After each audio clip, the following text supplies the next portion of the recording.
She is as beautiful as a rose. Ding dong, there goes the doorbell. She's pretty ugly. Pretty ugly. So which is she? Pretty or ugly? Hi guys, and welcome to my channel. Today I am going to do a lesson teaching you the different figures of speech. Now you saw from the beginning of this lesson that I presented 3 sentences.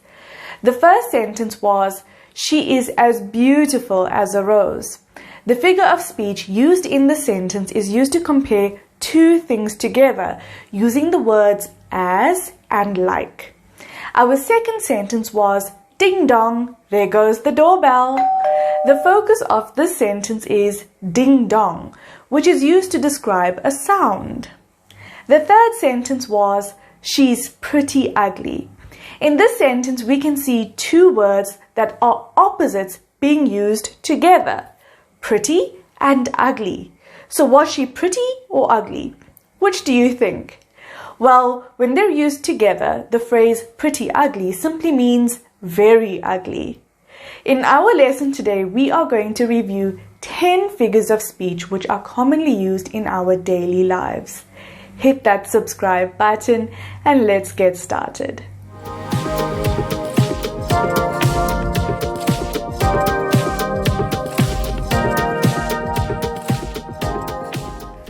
Our first figure of speech for this lesson is the simile. The simile makes a comparison between 2 things using the words as or like. Our first sentence was, she is as beautiful as a rose. This is a perfect example of a simile because she is being compared to a rose using the word as. Another famous sentence which uses a simile is the sentence, they fought like cats and dogs. Our final example for a simile is another famous sentence, and this is, he is as strong as an ox. In this sentence, we are comparing the strength of a person to the strength of an ox, and saying that both share the same strength. Can you practice making your own simile in the comments below? Write your examples and I will let you know if it is correct or incorrect. Our second figure of speech for this lesson is the metaphor. Metaphors are also used to make comparisons between 2 things, but metaphors do not use the words as or like. They are used to compare things that have something in common. Example, he's a walking encyclopedia.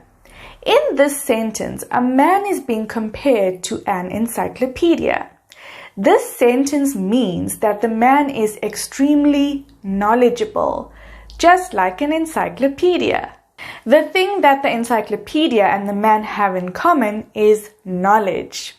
Another example is, her tears were a river flowing down her cheeks. In this sentence, we are comparing her tears to a river. The thing that is common between her tears and a river is that they both flow fast. Immediately, we can picture her tears falling down her cheeks really fast. Maybe she has big teardrops too. Our third figure of speech is irony. This is the opposite of what is meant. Let me show you using a sentence. I love it when I drop my phone. How lovely. From this sentence, we can get a sense of sarcasm.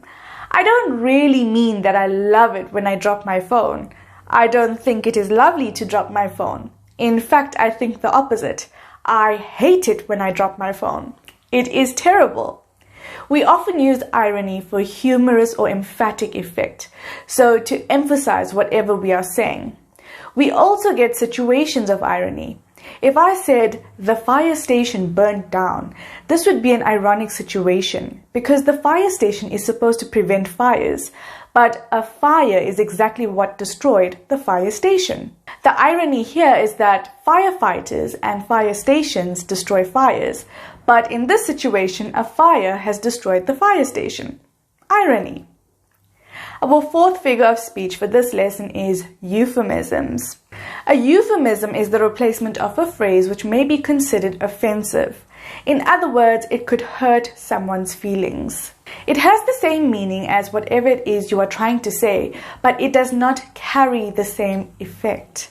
Example, instead of saying he died, we can use a euphemism and say he passed away.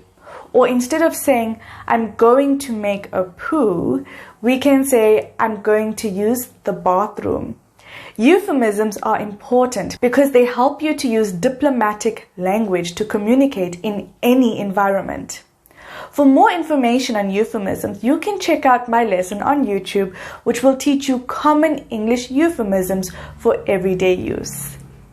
Next, we have a very famous figure of speech, and this is the pun. I love a good pun. In very simple terms, a pun is a play on words. It often adds a double meaning to a sentence. Example, a bicycle can't stand on its own because it's too tired. This sentence has a play on words. We can say that the bicycle cannot stand physically on its own because it has two tires, so it cannot balance to stand on its own. But the pun implies that it cannot stand on its own because it's too tired, or rather, too tired. Our sixth figure of speech for our lesson is the understatement. This is a statement which is used to sound less important than what is actually being said. Example, the Grand Canyon is just a hole in the ground.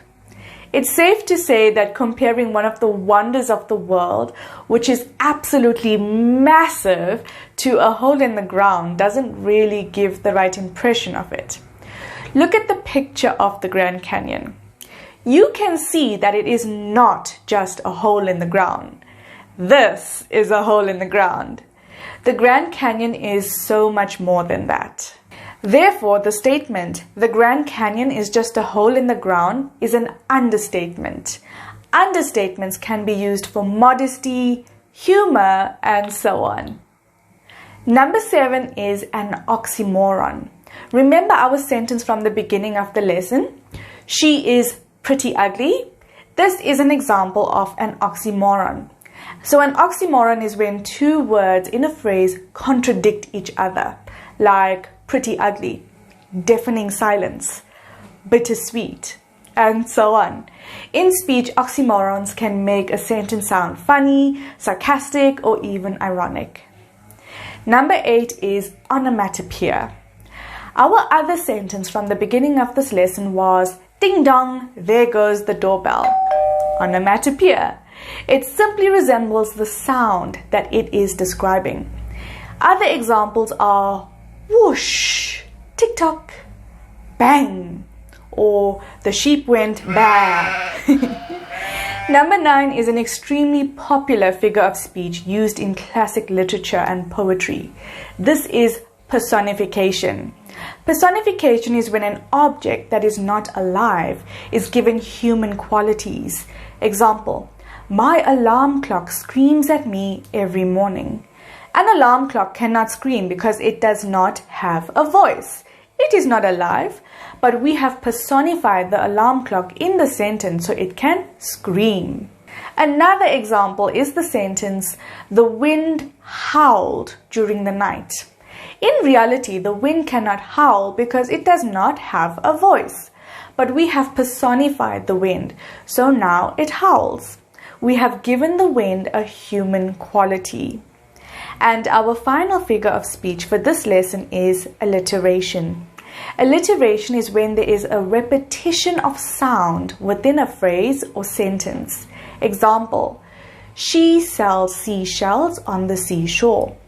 We can see that the repetitive sound in the example is the s sound and the sh sound. And that brings us to the end of our English lesson today. Today we looked at 10 common figures of speech that are used in written and spoken English. If you enjoyed this video, then please hit the like button and don't forget to comment with your own example of a simile below. Feel free to follow me on Facebook and Instagram for more daily English learning content, and check out my website luenglish.com for free English PDF guides and practice quizzes. Thank you for your time today, and this is Ashley with Level Up English signing out. See you next time.